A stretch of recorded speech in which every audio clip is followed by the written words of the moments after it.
So good afternoon, everyone. I'm Sarah Vitale from Tampa Bay Regional Planning Council. Thanks for meeting with us today. The purpose of this meeting is to give you an update on what our team has been up to since the last time we met and walked around RE Olds Park, and to answer any questions you might have about the charrettes that are kicking off on April 26th. So a little less than 2 weeks out. Here comes Esther. Letting her in. Awesome. So I have just a few quick overview slides in case you're new to this project. I know there's a few of us on this call that are new, so I'll go over this and then I'll kick it over to Andy to run us through our agenda for today. So the Regional Planning Council, in partnership with the City of Tampa, received funding from Florida Department of Environmental Protection to implement the Resilient Ready Tampa Bay project. We're working with 3 local governments throughout the region: the City of Tampa, St. Pete Beach, and Oldsmar. And we're helping these cities to integrate nature-based infrastructure and resilient design strategies into plans for flood-vulnerable communities across the region. Next slide. So to do this, we're partnering with several groups from across the world, really. We have the Wagner and Ball team from New Orleans. They specialize in architecture and design, particularly with a lot of experience with these charrette-style planning exercises, focusing on flooding. We're also working with Applied Sciences and Environmental Science Associates. There are on-the-ground engineering and environmental planning firms. They're going to assist with the site and engineering analyses. On the engagement side, we're working with the Urban Land Institute of Tampa Bay. They're going to assist us in coordinating a showcase symposium later this spring in June to showcase the work that was done throughout the spring and share lessons learned. And then last but not least, we have several subject matter experts brought into this project with support from the General Consulate of the Kingdom of the Netherlands. So we've got subject matter experts from Deltaris, Arcadis. It seems like the list is growing every week, and we're really thrilled that they're going to be involved in this project with us and bring their perspectives, because we know that we got to look at these issues from all sorts of perspectives. So we started this process with the study area selection in January, and then we spent some time doing our due diligence, making maps, learning as much as we can about the study area. And in a few weeks, we begin meeting and designing together in these interactive charrettes. In May, we'll write up, sorry, I got somebody in the waiting room. Let's make sure we get them in. There we go. So in May, we'll write up what we've done, compile all of these resources and conceptual plans to help Oldsmar tackle flooding challenges at RE Olds Park in the future. And hopefully other local governments throughout the region will find this case study useful and be able to apply it in their areas. So in June, I mentioned we're going to host a showcase symposium to share our lessons learned. We're going to have a lot of interesting programming around these topics. Speakers will be convened for that event. So we're excited about that. I want you to save the date, June 23rd. It's going to be at the Tampa River Center. We're really looking forward to it. You can actually register right away, and I'll throw a link in the chat so you can do that. And then also, if you haven't registered for the charrettes, please make sure you do that. That's how we know who's going to be there, how we're going to coordinate who's sitting where, and make sure that you guys are fed on days 2 and 3. So please use the link tbrpc.org/register to make sure you do so, and got you on our list. And with that, I will turn it over to Andy. Thanks. All right. Thank you, Sarah. And those of you who haven't had a chance to meet yet, I'm Andy Sternad. I'm an architect and urban designer and the co-lead of this project with Brian Cook from Applied Science, who just had to run. But we're really looking forward to seeing you in Tampa we'll be there next week, but we'll see you the following week. Just to recap the 3 study areas and kind of put where Oldsmar is in context for us in this project. We're looking at 3 sites across the different landscape types of the region. From inland, we'll be starting there on Monday in North Tampa, kind of suburban context. Then we'll be moving out to St. Pete Beach later next week for a barrier island context, questions about sand and seawalls. And then we'll be moving to Oldsmar the following week, like Sarah mentioned, I'm looking at the bayfront context, kind of the low-lying bayfront area. So I just wanted to give you a sense of the day here. I'll take about 25 or 30 minutes and just run through this agenda, talk about how we're looking at Oldsmar as a site, the park and the surrounding streets and neighborhood, and some of our goals for the charrette.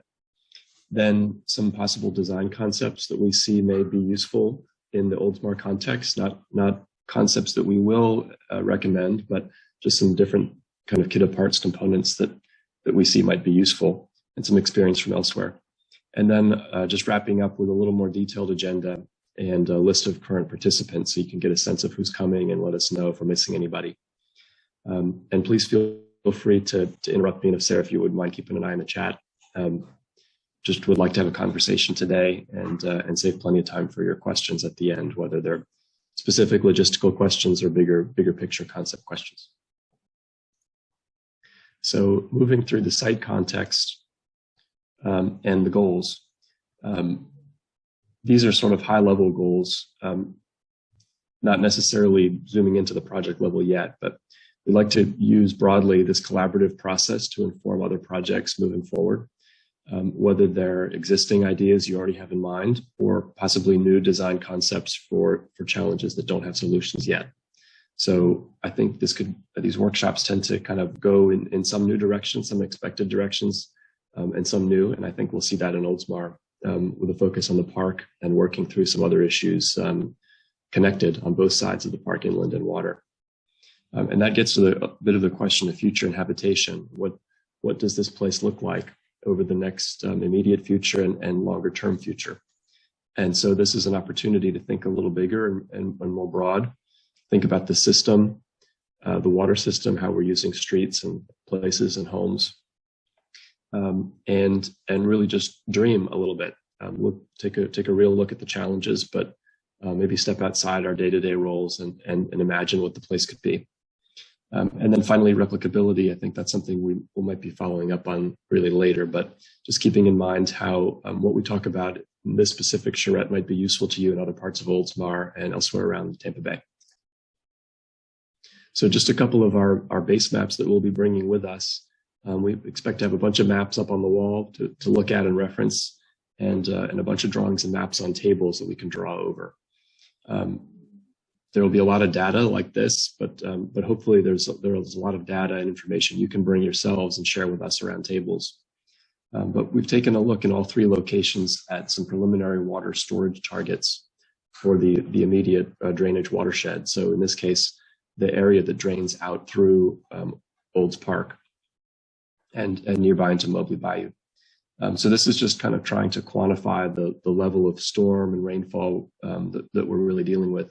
In the case of Oldsmar, it's really a compound flooding challenge. We understand that the tailwater condition is rising in Old Tampa Bay, and and rainfall is increasing coming down the slope from inland. So you're kind of at that point, compound flooding, where lots of different types of water is mixing. I'll show you some examples in a minute from elsewhere that we've looked at similar situations. But this approach in the workshop is really based from that soil and water level up. So looking at the land and the soil quality, groundwater quality. I'm excited that we'll have some international groundwater experts from the Netherlands here with us that we've worked with for a few years, just to help understand what kinds of landscape changes are coming. Both those that we see in terms of tide and sea level and rain, but also those that will creep, like salinity and groundwater. Oldsmar is, as you know, is a low-lying, this portion of Oldsmar, this kind of urban watershed that we've defined around the park, is a low-level area. I think you're all very familiar with it.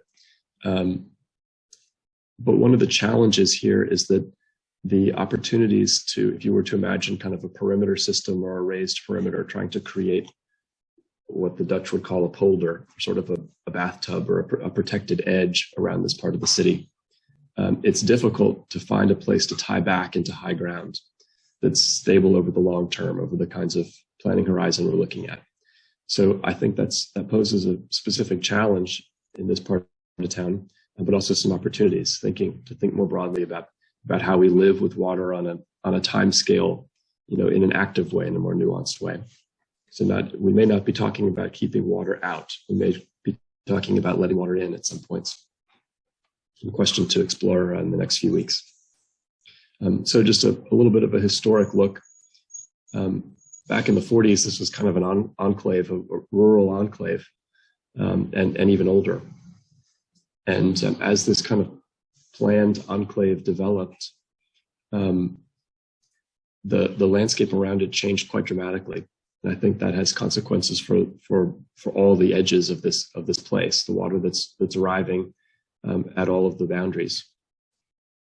And you see through time, and we arrive where we are today through about the 80s, late 70s, 80s, maybe early 90s. Zooming in a little bit, this is the outline of where we've understood the stormwater watershed to drain out through the park. So two outfalls in the park. I think the area of our focus in the Charrette will start at the park. I think that's kind of the center, but we'll work our way out within this urban watershed and maybe even a little more over to Lafayette.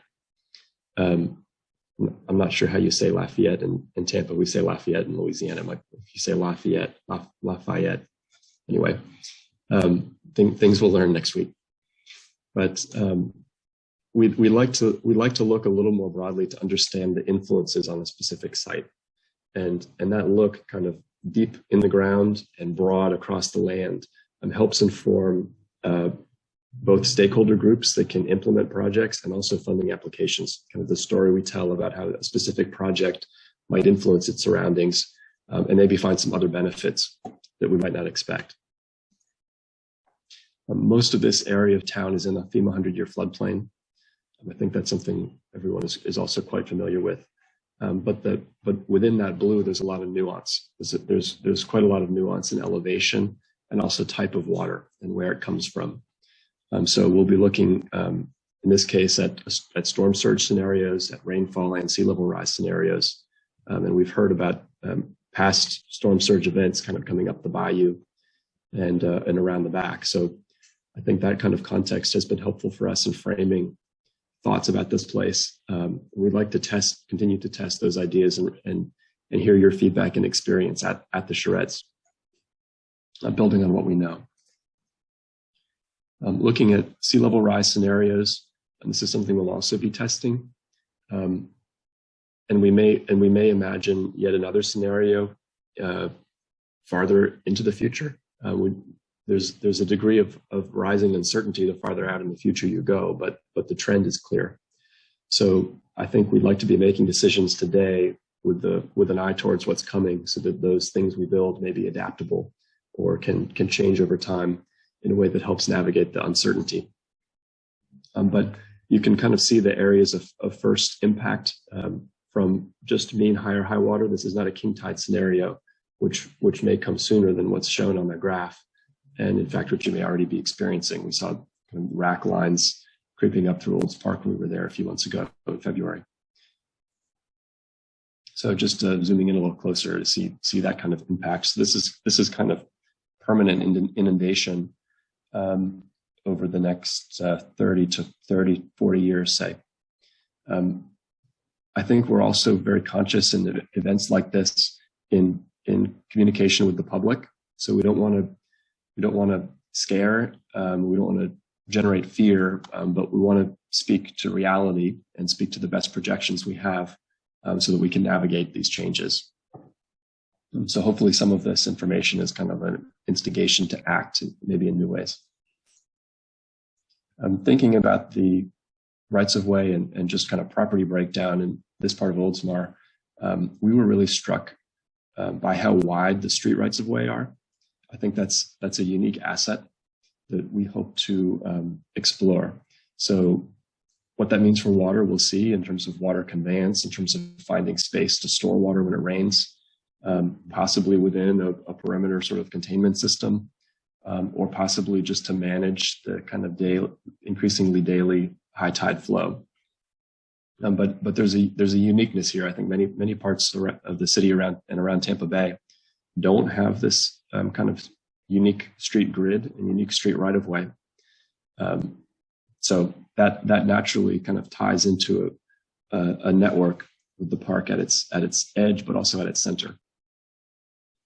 There's also some key public-owned parcels farther inland that we think we'd like to explore, maybe as leverage or as part of an integrated system. So the schools a little bit farther inland, and some of the other city-owned property at this upstream at the highest part of the urban watershed, we found elsewhere actually can play a huge impact in alleviating drainage issues all the way downstream towards the outflow. So you think of a flooding problem and you may think of looking for solutions at the outflow, when in fact, the more you can do upstream before water compounds at that location, the more opportunity for solution you may find. So whether thinking about those school properties or kind of the wetland areas around them, combined with this network of wide street rights of way, maybe selecting critical streets or thinking about streets work aligned with other capital projects, that kind of thing.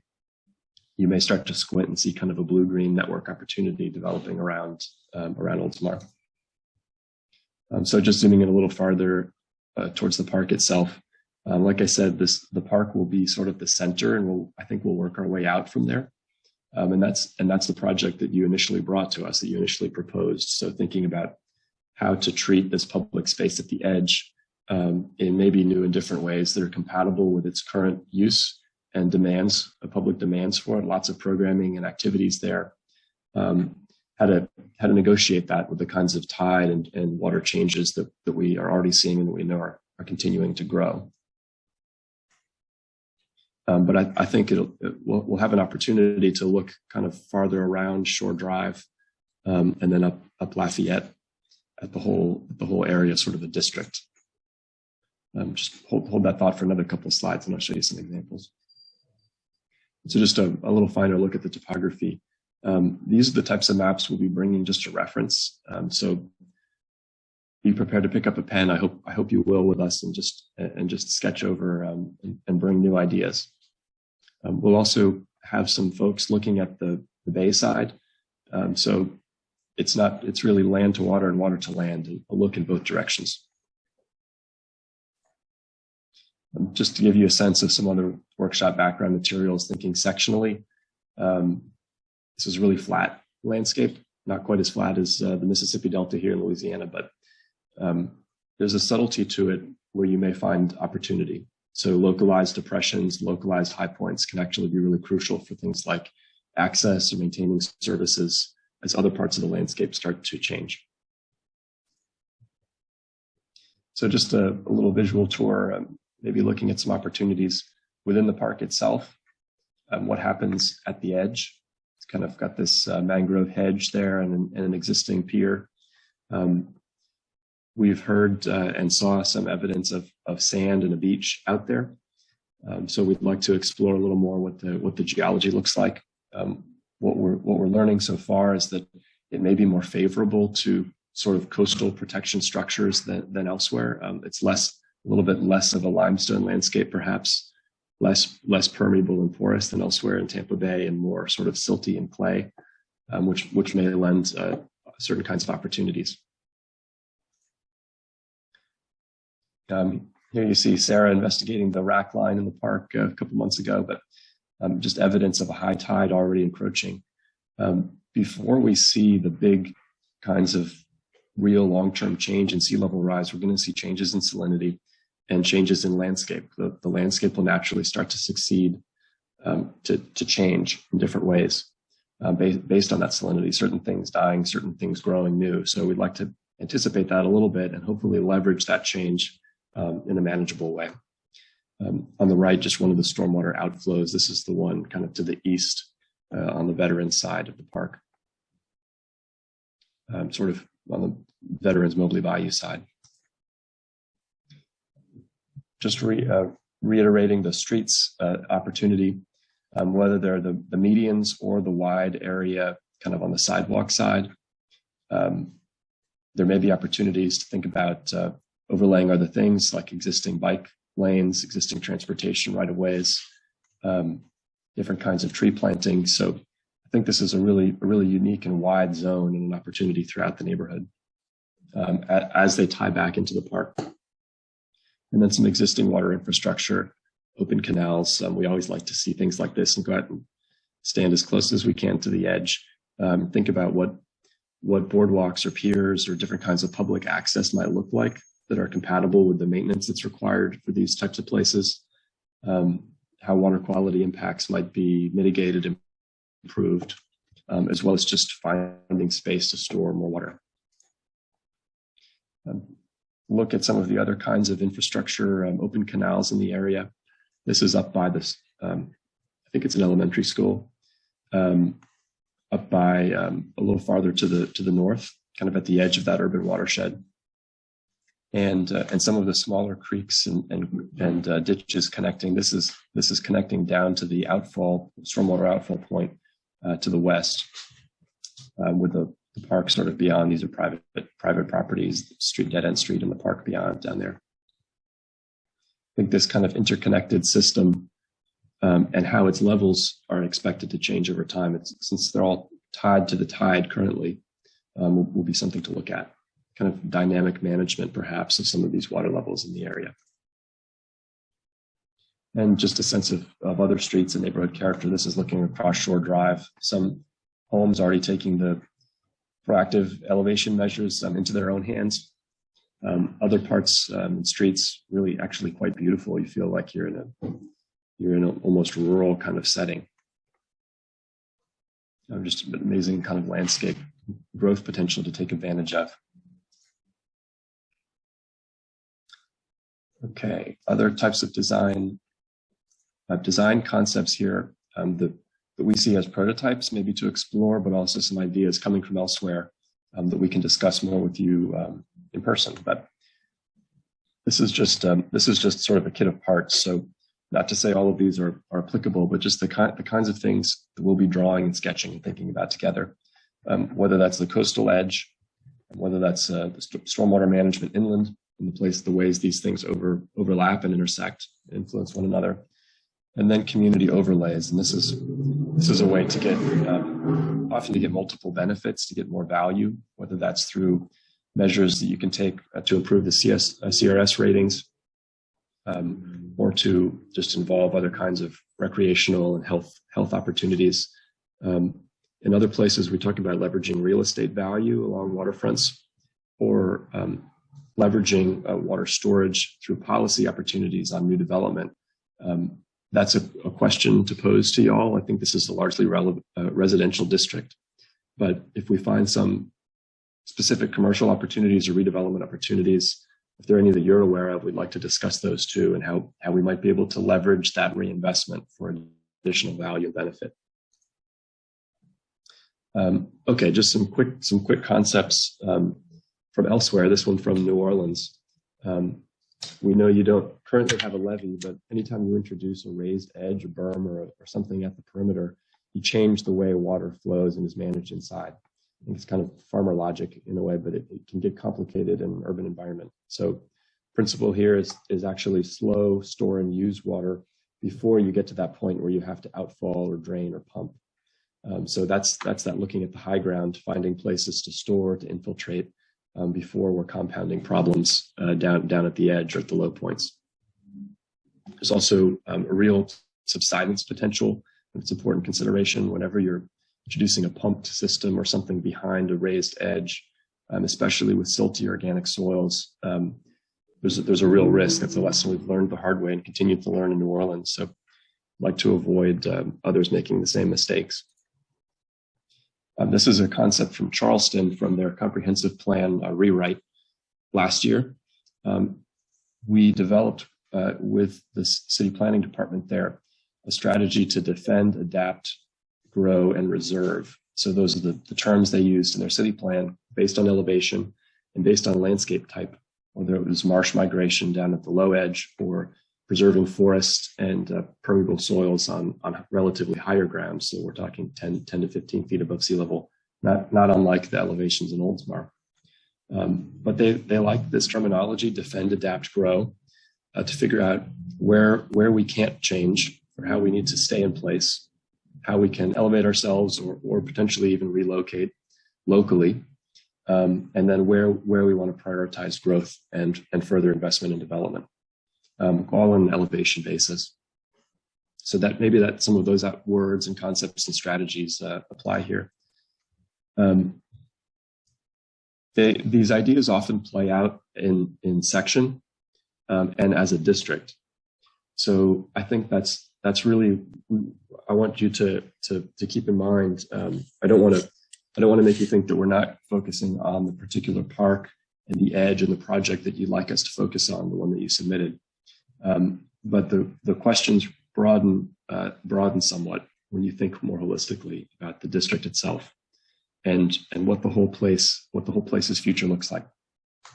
So in Norfolk, this project at the Ohio Creek watershed is nearly complete. It's just wrapping up construction now with what a living shoreline looks like in that part of the country. So that's a protected elevated edge with some new ecology consideration.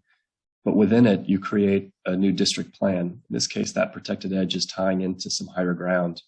But we have constructed wetlands with pump station, 2 pump stations, in fact, and then a lot of green infrastructure on the neighborhood streets to manage internal stormwater.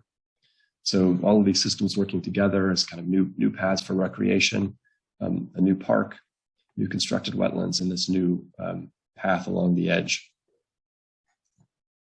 So if you just keep that in mind for ways that we might try to package ideas for funding or for a larger narrative for bigger impact. This is an example from New Orleans, kind of inside the levee system. So again, a little bit different. But the point is, when you look at a network of something that you're introducing into an existing street grid, we're looking for those anchors. So we're looking for places like this. This is a 25-acre site, redevelopment site. It happens to be located over really permeable sand strata in New Orleans, unique kind of geologic feature. It happens to be great for infiltrating stormwater. So we developed it as a centerpiece of this Gentilly district, this single park that infiltrates stormwater that becomes a community environmental education campus with a small pump station, actually taking water out of the big culvert. So what might that be in Oldsmar? Maybe it's a school, maybe it's the park itself, maybe it's some other kind of new asset or space that's not currently being used, like a wide median that can stitch some of these together. And then just one more example in Connecticut. Thinking sectionally, I think this kind of a section may resonate in Oldsmar. We have a coastal condition, upland rainfall, and kind of a city fabric in between, not quite this dense, but you see the array of strategies throughout that transect that work together. There's also, this is the same Bridgeport case down on Long Island Sound. There's a Frederick Law Olmsted Park. So go back one. It's this kind of area here. This is Olmsted's actually only waterfront park actually in the country. It was kind of the father of landscape architecture in America in the late 19th century. The strategy here is to use the park as a coastal protected edge and a place to filter stormwater before it gets into the sound. So there's issues here of rising salinity in this historic park as sea levels rise by infiltrating fresh stormwater from inland through a pump station out to this kind of constructed landscape and a berm feature. We can actually help preserve that freshwater balance in some of the historic landscape for longer into the future. So there's history, there's environment, there's ecology, there's a habitation at the edge, in this case, university and some historic houses. And then just kind of squinting, if you squint and look at what the district might look like with blue and green lines, finding places for new canals, for new water storage, through bioswales, maybe some of those street rights of ways become converted and start to network together. And this is an example of an edge. I think Oldsmar is unique for us too in this charrette process because it kind of has everything. It has this district opportunity for stormwater, and a stormwater approach to integrate with multiple things from the park to the school. It's got a coastal edge and it's got a lot of inland neighborhood connections. So it's exciting to think about for us too in that way. But this is an example from kind kind of a counter proposal to the Army Corps' Back Bay, Miami proposal. Instead of a seawall, there's a proposal out there for a kind of a living edge, sort of a gradient instead of a single wall, gradient of blue and green. So maybe some of these ideas could be applicable in the park. Maybe we start to think about that mangrove hedge as more than just a single edge, but more of a zone, something that will change in flux and flow over time. And maybe there's a way to layer on some additional benefits as we anticipate how that landscape will naturally change into the future. Again, looking at streets, I think a particular opportunity for this study area, maybe not to do something like this scale of development, but the point being that water can occur under the street, it can occur on top of the street, and it can possibly be used in conjunction with new development to create more value, maybe cafe seating, different kinds of urban cooling impacts. There can be value in waterfronts, even if they're on a street. Streets sometimes need to be raised. I think that's a live working possibility for Oldsmar. What happens to Shore Drive? How does it work together with the park, as well as other key streets to access parts of the neighborhood in the city? This is an example from Virginia, but it's actually a road raising tied in with the stormwater detention park. It's becoming a new community asset. So it's this elevated corridor through a low-lying, sort of low-income, vulnerable part of town. And it may start small. It may start at 2 or 3 feet, but we'd like to anticipate the future condition where we may need to adapt further. Another example from Virginia, you can kind of imagine some places like this in Oldsmar, some of the branches off that canal that I showed you in Lafayette. How could those areas, especially where there are street rights of ways alongside, be reimagined maybe as a walking path, as a park network, but also with strategies to hold and store more water. And just using water as an amenity and a recreational asset, maybe in addition to just alongside the park. One final example here from New Orleans. This is an existing about 80-acre park in a suburban context. We renovated the park, it's under construction now, to add more water storage, add more inlets from the surrounding neighborhood, but also to retrofit some of the infrastructure that was already there. And this is a concrete weir structure that's about 35 years old. So this is holding back stormwater in the park. Water flows down into here before it goes out into the rest of the drainage system. This was formerly kind of an abandoned, fenced-off structure. So we found an opportunity to convert it to a fishing pier with a shade structure, kind of turn it into a place where people can experience the infrastructure and support some other activities. So maybe there are opportunities, thinking about Oldsmar, if we have check valves, other kinds of control structures, larger control structures that might be needed in the future. How can we anticipate where they go to become part of a new recreational network? Just to give you an idea of the kind of workshop sketches that we hope to produce with you in a week after next. This is a sketch by Robert de Koning, who will be there with us, Dutch landscape architect. But lots of color, lots of sheets of trace paper, lots of ideas up on the wall. I hope you'll participate with us and maybe have some fun, transcend the kinds of problems we all deal with on a daily basis. Okay, so agenda. A little more detailed agenda. Day 1, which will be the 26th, I think that is a Tuesday, just under 2 weeks away, will be our day 1 for the Oldsmar Charrette. That'll be mostly field visits. So we'll be our team from New Orleans with the local team from Applied Sciences and our Dutch participants from Deltaris, from Arcadis, and Robert de Koning. We'd like to look around some of the immediate landscape to find natural examples, just to get a sense of how the landscape looks in a more natural state. I think that's what the morning will be dedicated to. We'll have a lunch somewhere TBD, but in the Oldsmar area. And then the afternoon will be a walking tour around Oldsmar, beginning in the park. So if y'all were there with us, I know Ashley, Jonna, some of those other folks who were there with us in February, I think we'll do another version of your park tour and then expand out a little bit through some other streets into the rest of the neighborhood. So throughout this day, we'd invite you to join us, to meet up with us. We'll share cell phones and contact info.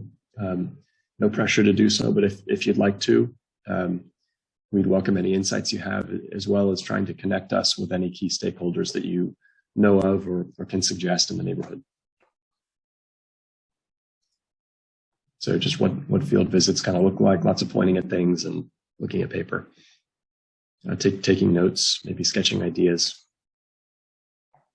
Then the charrette itself on day 2 and 3, so that'll be Wednesday and Thursday, 27th and 28th, at the State Street Center. It's great to be able to work so close in the neighborhood, so I think we can take breaks, go down to the pavilion, go down to the park, maybe have lunch down there, go see anything that we need to. I think it's nice also that we're so close to you in the city and the kind of the key folks that we'd like to talk to and work with. So day 2 is really kind of a working day. And then day 3, we'll be working in the morning with an open house opportunity in the afternoon. We'd like to suggest that these working events are sort of a leadership level or city leadership, city staff level, not necessarily open to the public. However, we'd welcome other visitors to come by and see what we're doing or contribute if you think that would be valuable. In the morning, we'll be having kind of a short time to frame some context, some other presentations about how to approach the landscape. And then we'll break out into working groups before lunch and then through the afternoon. So this is just an idea of working groups. Some folks looking at a little bigger water system, what the main vulnerabilities and threats are, where they're coming from. Looking at that district level, kind of how parks and streets are interconnected, with a focus on Olds Park. And then that coastal edge, I think that's a unique opportunity, just thinking about this public space along the water. So much of the Tampa Bay region is privatized, especially at the water's edge. So how could this be a demonstration? How could we show what's coming and just get a better sense of coastal dynamics there? So give you a sense of maybe what that looks like. Just lots of maps and trace paper and sketches and ideas up on walls. Lots of people coming and going. We'd like to welcome your participation from the city and other key stakeholders as much as possible during day 2 and 3. We're realistic and understand that everyone else has day jobs, so it may not be possible for you all to participate through the whole time. But please do feel free to drop in for any amount of time you're able to come and go. We welcome any level of participation. So hopefully some big drawings up on walls and a lot of people with pens in their hands. And then day 3, we'll have another design session, first half of the day, working groups, shuffling ideas, kind of getting things to link up, ideas to connect, and representing them. And then in the afternoon, an opportunity to wrap up, kind of a key moment to collect our thoughts, where we've been, remaining needs, and then an opportunity for more of an open house. So would welcome you all to share with folks in the community if they'd like to stop by. I think it won't be a real formal presentation, but just something where the work is live and raw and active. We'll be continuing to draw and have conversations so people can see what's happening and just kind of get a sense of the work products and the direction. Nothing final. It's kind of a moment in time as these ideas will develop further. So just open house ideas, and here's Rami from our office who will be there with us in Oldsmar. But just kind of keeping things in this open state. It's an open dialogue. Okay, so final couple slides here. The participants invited as of today, maybe a couple who are missing. I think this is a great participation. Great folks already lined up. But if you have other ideas or you're not able to make it, please be in touch with Sarah and kind of let us know what to expect. And if there's anyone missing here, other names you could suggest, or based on the kinds of things I've talked about, who else might be useful? Who else has something to contribute? And then just a sense of folks from our team and numbers. So we'll have great representation from TBRPC, folks from our office, our local lead at Applied Sciences, Tom from ESA, kind of a living shoreline specialist, and then some great Dutch experts with international perspective. So that's it, and maybe I'll go back to participants, but I'll welcome any questions or ideas or thoughts y'all have before we see you in just a couple of weeks.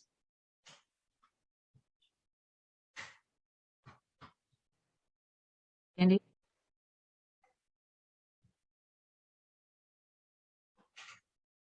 Thanks, Andy. I'm not sure that I'd necessarily have a question, but it looks like it'll be a very eventful and action-packed couple of days. There's a lot to do. Yes. And you know that there's a tendency of designers sometimes, a bad habit of exploding projects and making them too big. That's not what we want to do. We want to make this into something that can be actionable and have some life beyond our couple of days. So if y'all see opportunities that we're missing or ways to steer us towards a good idea, please feel free to do that too. We're definitely have a high level of humility working in a place that's not our home. So we'd like to make this time most useful for you as well, and further other priorities in the city and other things that you have going on already.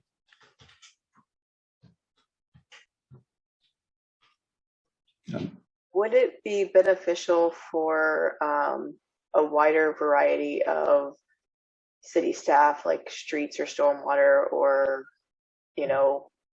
parks maintenance, something like that, to participate, or would that get too big, too many?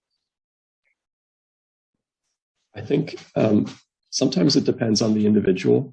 If there's someone who may be who they make it nervous thinking about, oh my gosh, like, how am I going to maintain this thing? Like, what is this? What does this mean for me? We don't want to scare anybody. But if you think, in general, I say yes. Those kinds of folks would be great, especially if you feel like they can think a little bigger picture, but at the same time help us understand limitations. So yeah, I think this Oldsmar study area is unique in the kind of integrated nature of the challenge, and it'll take an integrated team to get there.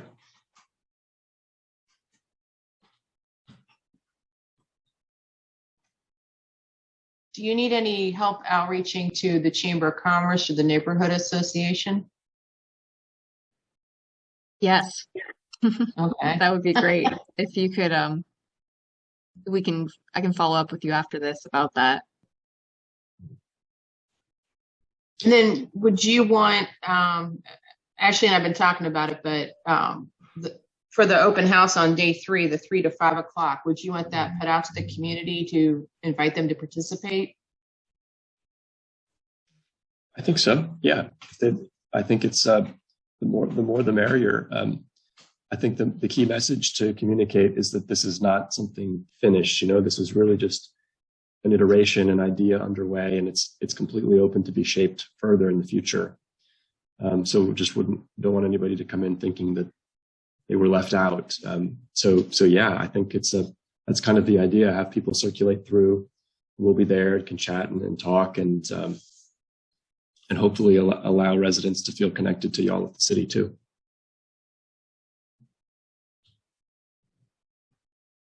And what about other government people? Like elected officials, that type of person? Yeah. Yeah, definitely. I think that's really probably the best time for them to plug in, when there's something to talk about on paper and something to show, and when other people from the community may be there. So I think that would be great. I don't know, Sarah, if you haven't thought about that. Yes, I think we've sent invitations to our board representative, Dan Saraki had sat on our board, and I think that Sean's in communication with him, and he might be here on the open house day, along with. Yeah, we just had Andrew Knapp, our council member, was just appointed to serve in the new term. I don't know if you're aware of that. Oh, okay. I think we can work on invitations for him too. But yeah, I say, invite elected officials and get them involved in these ideas as well. And the open house is a good format for that. Yeah. How far up? Do you want to go to federal, state, county? Well, we've invited, I know we have a few county folks who are going to attend, have registered. So the county's aware of our project and broader than the Oldsmar project, but also in St. Pete Beach and Tampa. So I don't know about the federal government, but I certainly encourage you to invite the mayor and anyone in the local government. Got it.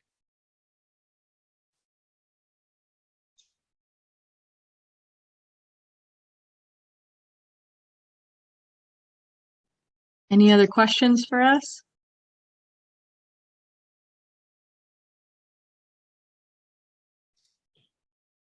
Okay. Well, if anything else comes up, you know who to reach out to. Please reach out to me or Sarah, and don't hesitate. Quick question for you. This is Chris Kaufman. Do you have a meeting location for the field trip when participants are joining you at 1 o'clock?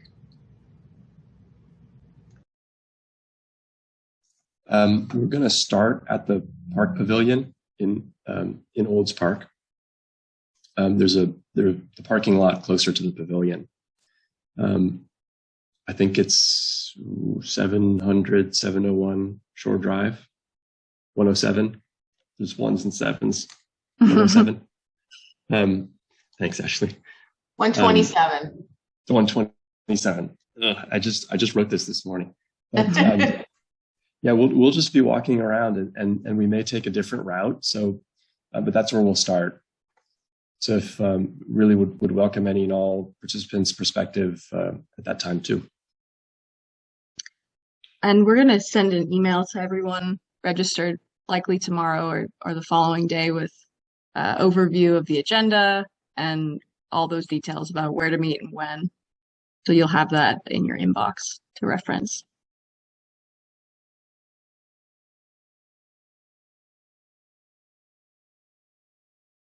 Any other final questions? Does it sound too broad? I just want to make sure we're kind of working in line with how you see the need. I don't want to make sure we're doing something useful for you, but also looking new. Oh, I definitely think I know we put RE Olds Park, but that's more because we needed a boundary. Mm-hmm. But if we are looking at stormwater, this is more the usefulness because it is not contained just to the park. Do you have a quick question, Sarah? When is the last date for someone to register for the charrettes? I'm going to cut it off the end of day tomorrow. Okay. It's Friday's well, let's see. Yours is you have another week out. We're starting our other charrette on Monday.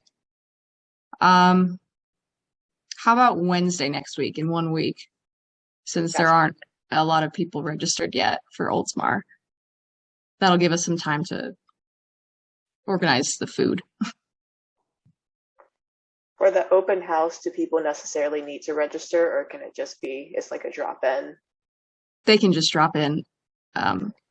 Yeah, the registration's mainly so we can get a sense of who wants lunch, and then for the program, we can maybe organize the tables and breakout groups in different ways.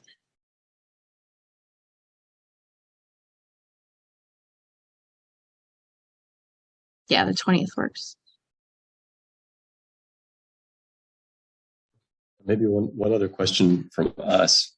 If there's a way to get into the community center on that Tuesday afternoon, just to drop a few things off and maybe put some maps up on the wall, that would be great. Not crucial, but it would be great.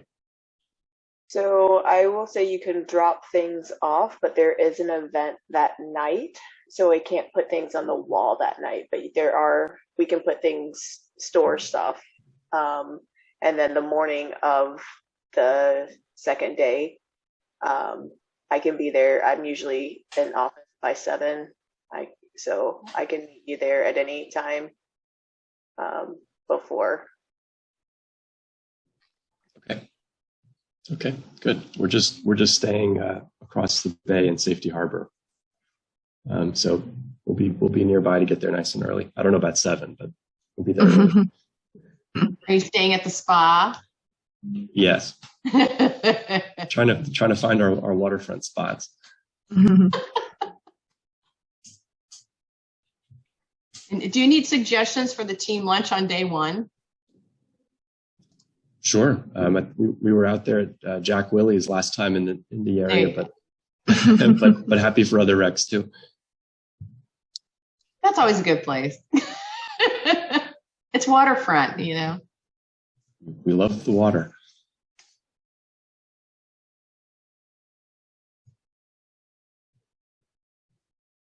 Well, awesome.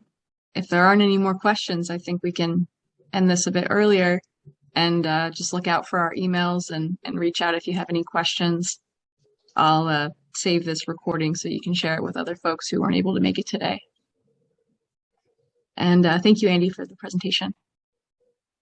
Yeah, looking forward to it. Looking forward to seeing you all in person in a couple weeks. Thanks, everyone. Thanks. Thank you. Thank you. All right.